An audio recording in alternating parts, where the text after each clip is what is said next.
Bismillahirrahmanirrahim.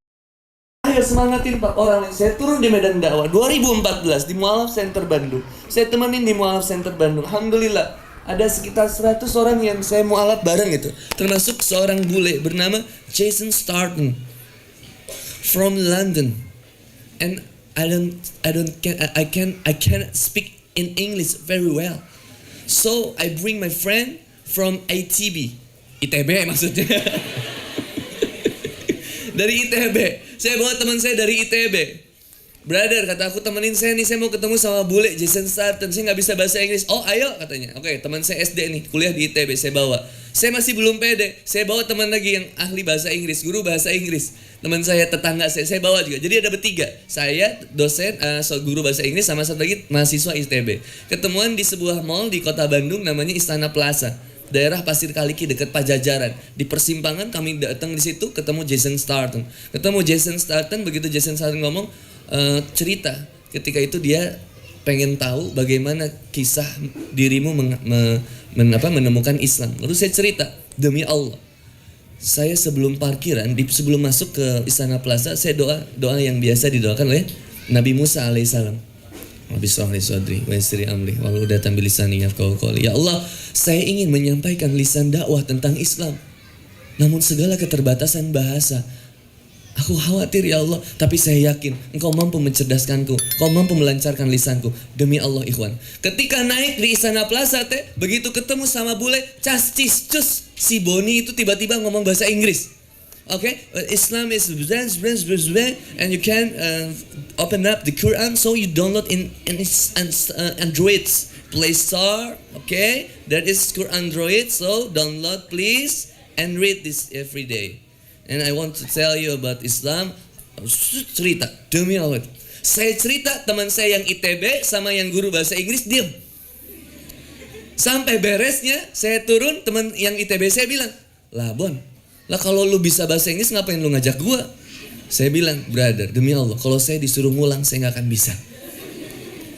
Pertemuan yang pertama. Pertemuan yang kedua di Cihamplas Ciwalk. Di Ciwalk itu kita ketemuan lagi di Jeko. Di Jeko, dia pengen di Jeko, Jason Starton ketemu lagi, akhirnya Mr. Jason ini ngobrol lagi. Akhirnya dia nanya, bagaimana seandainya saya tertarik kepada Islam. Terus saya cerita lagi, dan waktu itu kita bertemu bertiga. Teman saya yang ITB, saya, dan Jason. Di ITB, di Jeko itu ketemu, alhamdulillah tertarik lagi kepada Islam. Saya cerita lagi, dan Masya Allah pertemuan yang ketiga, kita bertemu lagi di Masjid Pusat Dakwah Islam di Bandung, Pusdai, di Jalan Diponegoro. Dan alhamdulillah beliau bersyahadat. Dan ketika bersyahadat, ustadznya, kiainya di Pusdai itu nanya ke saya, ini gimana didakwahinnya? Saya bilang, ya pakai Quran lah Ustadz. Maka pakai Injil kata, pakai Quran. Ya gimana cara ngomongnya? Gitu aja, pokoknya dari Allah semuanya. Maka Masya Allah, saya dari situ semakin semangat untuk berdakwah. Saya ngerasa kurang ilmu, bodohnya luar biasa. Seburuk-buruknya teman-teman, lebih buruk saya. Sebaik-baiknya saya, lebih baik teman-teman. Ada 3 poin yang saya catat dalam sebuah kitab Nasihul Ibad, karya Syekhul Al-Bantani. Kata beliau, 1, jadilah manusia yang paling baik di hadapan Allah Subhanahu wa taala. Jadi manusia yang paling baik di hadapan Allah. Perubahan kita hanya karena Allah. Kita hijrah hanya karena Allah. Kita berkerudung hanya karena Allah. Kita dihijab hanya karena Allah. Bukan kita, teteh maksudnya. Kalau teteh dihijab karena Allah, teteh dihijab sekarang pakai cadar karena Allah Subhanahu wa taala. Teman-teman, hijrah dari yang berpacaran sekarang jadi berpacaran syar'i misalkan. Hijrah lagi, nggak ada pacaran syar'i. Masa pacaran syar'i dimulai dengan bismillah, diselesaikan dengan hamdallah. Sakit mas, hati ini mas.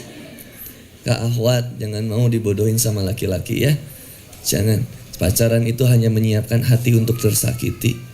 Udahlah, capek tahu nggak sayang sama seseorang yang nggak pernah sayang sama kita. 1, jadilah manusia yang paling baik di hadapan Allah Subhanahu wa taala. Kalau berubahnya karena makhluk, capek. Bukankah kata Rasulullah SAW dalam catatan hadis Arba'in karya Imam An-Nawawi, hadis yang pertamanya, innamal a'malu binniyat. Segala sesuatu tergantung dari niatnya. Wa innamal likulli imrin ma nawa, dan Allah memberikan pahala sesuai dengan apa yang diniatkannya. Maka hijratu ilallahi wa rasulihi fa hijratu ilallahi wa rasulihi. Barang siapa yang hijrahnya, berubahnya karena Allah dan Rasulnya, maka ia akan dapatkan Allah dan Rasulnya. Tapi kalau perubahannya karena makhluk, capeknya luar biasa. Maka ketika perubahan kita karena makhluk, diputusin sama pacar terus kita bilang, lihat ya, gue bakal buktiin kalau lu menyesal mutusin gue. Dan itu bisa jadi teteh yang menyesal. Dihijabnya karena makhluk, capek. Pengen dilihat cantik dihijab, ketika dihijab, ih tembem pipi aku, nah nikmat. Tapi kalau hijrahnya karena Allah, nikmat. Perubahan yang dilakukannya karena Allah, jadilah manusia yang terbaik di hadapan Allah. Ada orang menilai kita buruk, nggak repot kita. Kenapa? Karena yang kita harapkan hanya Allah. Wa kafa billahi syahida. Cukup Allah yang menjadi sebaik-baiknya saksi. Udah cukup. Kenapa kita harus kemudian pengen dilihat semuanya sama makhluk? Kita dakwah pengen dilihat, kita lagi tahajud pengen dilihat, pengen diperhatiin. Aku tuh ini tahajud ini pengen dilihat, update instastory lagi ruku, kan gak enak dilihatnya. Bahkan saking ada seorang ikhwan mengharapkan seorang akhwat itu nge-WhatsApp akhwatnya jam 3 subuh. Ini kisah nyata loh. Ikhwan ini nge-WhatsApp akhwat itu tiap subuh, menandakan kan si akhwatnya cerita ke papap ya, ke aku. Kan aku biasanya dipanggilnya papap. Cerita ke papap, "Pap, ini ada ikhwan, Pap." "Kenapa?" kata. "Dia WhatsApp aku tiap subuh, Pap. Ngingetin aku tahajud." "Soleh ya, Pap," kata aku. "Hati-hati." Kenapa? Karena dia ingin dinilai soleh oleh dirimu. Kalau ia benar-benar ingin mendapatkan dirimu, yang ia repotkan bukan update status atau mengirim message kepada dirimu, tapi dia repotkan mengirim message-nya sama Allah Subhanahu wa taala. Yang nanti Allah yang akan menggetarkan hatimu untuk kemudian bersama dengan dirimu. Ini terus dikirimin jam 3 subuh. "Assalamualaikum ukhti. Mudah-mudahan kita tidak terlambat untuk tahajud. Masih ada kesempatan kita untuk bersimpuh di hadapan Allah." Tuh, kata-katanya romantis. Ana jadi pengen bales itu. Ketika seseorang berubahnya karena makhluk, nyiksanya luar biasa. Mengharapkan puji, nyiksa. Ketika gak ada yang muji, repot kita.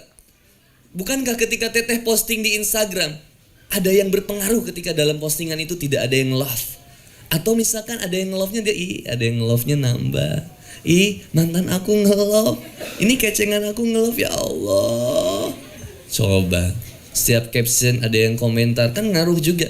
Saya terus terang, kalau posting, saya selalu lihat tuh, ini ada yang komen, ini ada yang nge-love-nya segini. Kenapa ya kalau sekarang komennya sedikit? Kenapa ya kalau sekarang love-nya sedikit? Karena tadi, postingnya hanya karena ingin dipuji atau pengen mendapatkan komenan dari orang lain. Nyiksanya luar biasa. Yang paling nikmat adalah satu, menjadi yang lebih baik di hadapan Allah. Yang kedua, jadilah manusia yang paling buruk di hadapan diri sendiri. Itu yang paling nikmat. Jadilah manusia yang paling buruk dalam terhadap diri sendiri. Ketika kita bercermin, yang muncul wajah kita, nggak pernah wajah orang lain. Nggak mungkin teteh bercermin keluar wajah Syahrini, nggak bisa. Antum ikhwan misalkan bercermin keluar wajah Jojo misalkan, ya perut kita memang tidak six pack ikhwan. Dia segini-segininya. Yang ketika kita cermin, yang keluar muka sendiri. Artinya apa? Sibuklah dengan kekurangan yang ada dalam diri. Orang punya kesalahan, kita juga punya kesalahan. Orang penuh caci, kita pun penuh caci sebenarnya. Kan kita kadang suka repot sama yang namanya casing. Ini casing ikhwan, ini casing Kang Boni. Pakai baju koko, pakai kemudian topi, pakai kemudian celana. Tampilannya outlookingnya mungkin menarik bagi beberapa orang. Ini casing demi Allah. Yang di dalamnya gak tahu ini kayak gimana. Kadang manusia direpotkan dengan casing, tidak direpotkan dengan isinya. Kalau dalam bahasa Sunda, mohon maaf, ada kurung, ada kuring. Kurung itu yang di sini, yang di luar. Kuring itu yang di dalam. Kadang manusia direpotkan dengan kurung, tidak dengan kuring. Saya ketemu dengan salah seorang yang menceritakan kepada saya di Bekasi. Itu ada seseorang, dia kerjanya mohon maaf tukang delman bu, tukang delman. Tapi bunda tahu tukang delman ini mengurus orang gila. Dan gak tanggung-tanggung yang diurusnya. Ada 300 orang gila yang diurus sama beliau. Dan gak pernah ke-update itu ke TV. Dan gak punya Instagram. Gak ada Instagram. Saya lihat tulusnya perjuangan dia.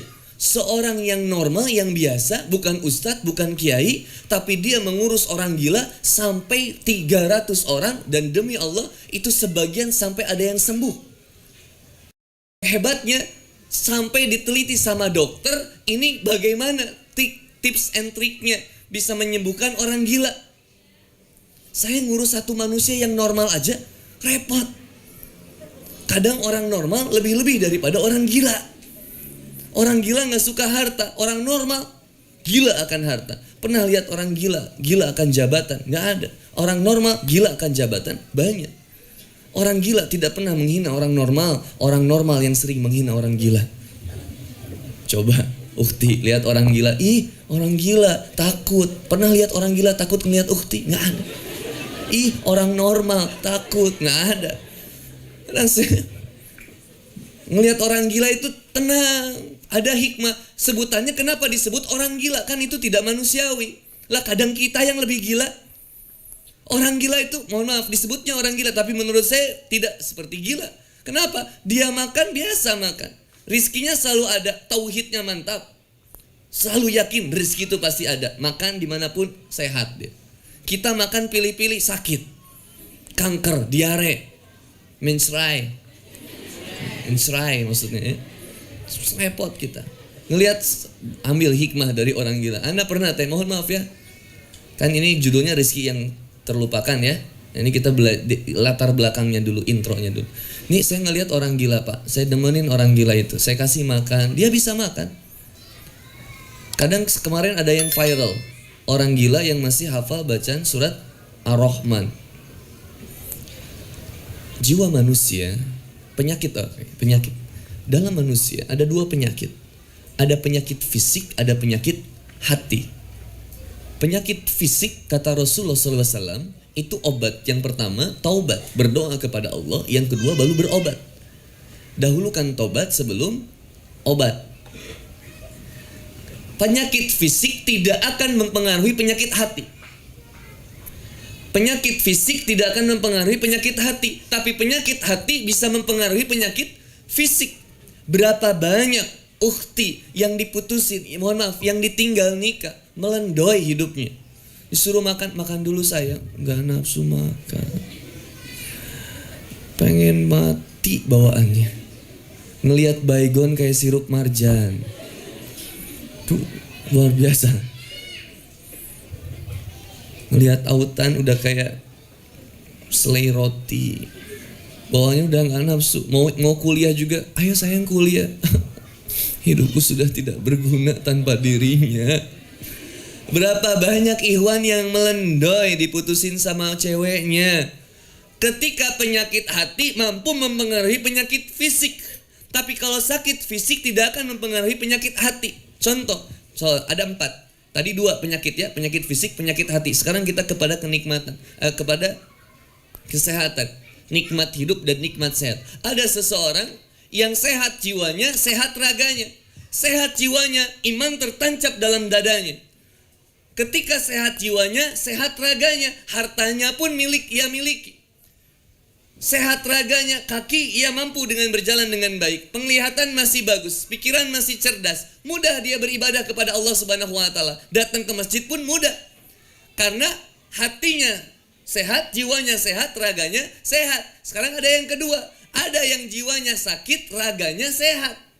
Kalau jiwanya sakit, iman tak tertancap dalam dirinya. Al-Quran enggan ia dengarkan, tausiah enggan ia datangi. Tak berubah hatinya, tapi raganya sehat. Harta ia punya, mobil ia punya, motor dia punya, waktu dia punya, sehat dia punya. Tapi tidak pernah mampu menghantarkan dirinya ke majelis ilmu. Tidak pernah bisa menghantarkan dirinya untuk sholat 5 rakaat, 5 waktu. Tidak pernah bisa menghantarkan dirinya untuk membaca Quran. Kenapa? Karena jiwanya sakit. Yang berikutnya, yang ketiga, ada orang yang jiwanya sehat, raganya sakit. Ada orang yang jiwanya sehat, raganya sakit. Meskipun raganya sakit, tapi karena jiwanya sehat, hidup iman di dalam jiwanya, hidup keimanan, ketakwaan dalam dirinya. Meskipun ia tidak memiliki kaki, tapi ia bisa berangkat ke masjid. Meskipun ia tidak bisa melihat, ia bisa menghafalkan Quran. Kemarin di Yayasan Umi Maktum Voice di Kota Baru Parahyangan, saya bertemu dengan seorang wanita. Mohon maaf, penglihatannya dicabut oleh Allah Subhanahu wa taala. Ia buta dari lahir, ditinggalkan, dibuang oleh keluarganya, ditinggalkan oleh ayah dan ibunya, dia dibiarkan sendiri, kemudian diasuh oleh Yayasan Umi Maktum Voice. Hari ini beliau sudah hafal 20 juz dalam keadaan buta. Kita bisa melihat Qurannya bagus-bagus, ada yang warna pink, ada yang bunga-bunga, kembang. Tapi sulit menghafalkan Quran. Apa yang berbeda? Hati-hati. Jiwa kita yang bermasalah akhirnya menghantarkan kepada fisik yang bermasalah. Penyakit hati dalam Quran surat Al-Baqarah ayat 10 disebutkan penyakit dengan namanya marad.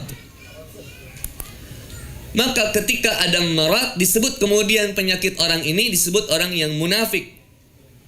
Maka engkau lihat casingnya begitu seperti orang yang taat, tapi hatinya jauh dari Allah Subhanahu wa taala. Casingnya seperti ulama, tapi menghantarkan engkau kepada neraka. Casingnya seperti yang baik, tapi ternyata akal bulusnya kemudian lebih jahat daripada yang ada dalam nampaknya. Sulit sekarang kita bagaimana untuk mempercayai seseorang. Itulah orang baik dan benar itu kadang selalu ditipu oleh orang atau selalu dikhianati oleh seseorang, karena kadang ia menganggap semua manusia baik. Rizki yang terlupakan berkaitan dengan nikmat hidup, nikmat sehat, nikmat merdeka, nikmat hidayah. Nikmat hidup diberikan oleh Allah Subhanahu wa taala kepada semua makhluk hidup. Hewan, manusia, tumbuhan, semua dapat kesempatan untuk hidup. Setiap hidup akan berakhir dengan kematian. Quran surat Al-Mulk ayat 2. Allazi khalaqal mauta wal hayata liyabluwakum ayyukum ahsanu amalan. Orang yang beriman kepada Allah yakin bahwa kehidupan ini isinya dengan ujian. Hidup ini pasti ada masalah, gak mungkin gak ada masalah. Hidup kita pasti penuh dengan masalah. Ciri manusia hidup punya masalah. Kalau gak punya masalah, mati kita. Orang yang sudah mati merasa kemudian dia selesai masalahnya, bunuh diri, kemudian ketika bunuh diri udah nganggap akhirnya nggak ada masalah. Berapa banyak manusia yang banyak hutang kemudian bunuh diri? Berapa banyak manusia yang stres menghadapi tekanan di dunia lalu kemudian bunuh diri? Ia menganggap masalahnya selesai, ternyata ketika di alam kubur ia ditanya, "Man rabbuka?" Dan ketika itu dia kaget, nggak bisa. Ketika man rabbuka ditanya sama malaikat, terus dia bilang, "Apa urusan Anda menanyakan itu kepada saya? Itu bukan hak Anda menanyakan kepada saya." Nggak bisa. Itu pasti kita harus jawab, cepat atau lambat, suka atau tidak suka, mau tidak mau, pasti kita akan kembali kepada Allah Subhanahu wa taala. Bukankah konsep khusyuk dalam beribadah itu adalah alladzina yazununa annahum mulaqu rabbihim wa annahum ilaihi rajiun. Quran surat Al-Baqarah ayat 46. Bahwa keyakinan kita kembali kepada Allah Subhanahu wa taala itu yang menjadikan kita bersemangat dalam beramal. Maka ketika nikmat hidup, kalau sekedar hidup itu semua makhluk hidup, hewan juga hidup. Tapi ada kualitas yang terbaik dari nikmat hidup, yaitu adalah nikmat sehat. Yang dengan nikmat sehat ini kita bersyukur kepada Allah. Hidup kita bersyukur kepada Allah. Masih diberikan kesempatan untuk bertaubat, memperbaiki amal-amal kita. Nikmat sehat diberikan oleh Allah Subhanahu wa taala sebagai kesempatan bagi kita agar maksimal dalam beribadah kepada Allah. Kalau tidak sehat, untuk berangkat ke sini repot. Mau datang ke rumah warna, berapa banyak jamaah di rumah warna yang pengen datang ke sini tapi kemudian sakit, meriang, batuk, flu, bisu dan lain-lainnya. Mungkin ada yang pengen ke sini tapi aku lagi bisu, malu, susah buat duduk juga, teteh. Kita baru bersyukur itu ketika sesuatu kenikmatan itu hilang dari diri kita. Serius, baru terasa bersyukur itu. Teman saya waktu itu orang tuanya meninggal, ibunya meninggal. Saya datang, ketika saya datang saya dipeluk sama beliau. Ketika dipeluk sama beliau baru dia bilang, "Bon," pakai bahasa Sunda tapi saya translate ke Indonesia. "Bon, hampura urang, Bon, maafin gua. Karek karasa ayeuna nama Bon, baru terasa sekarang Bon. Ternyata ketika kehilangan seorang ibu, baru aku rasakan betapa aku rindu bersamanya. Betapa aku ingin membahagiakannya. Ketika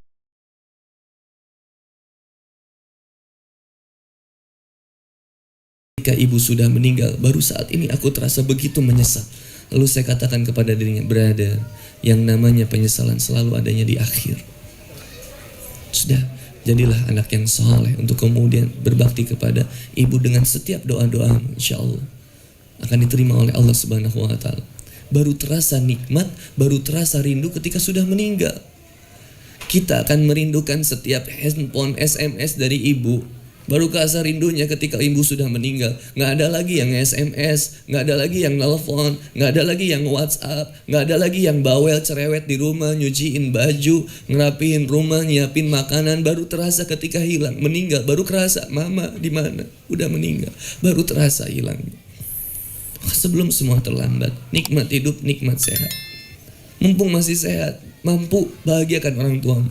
Mumpung masih hidup, sehat, ayo serius dalam beribadah kepada Allah Subhanahu wa Ta'ala. Don't waste me. Satu hari di akhirat sama dengan 1000 tahun di bumi. Satu hari di akhirat sama dengan 1000 tahun di bumi. Satu hari 24 jam, 3 jam di akhirat sama dengan 125 tahun di bumi. Maka kalau misalkan rata-rata umur hidup manusia 60 tahunan, berarti waktu di akhirat hanya 1,5 jam. 1,5 jam di akhirat sama dengan 62,5 tahun di bumi.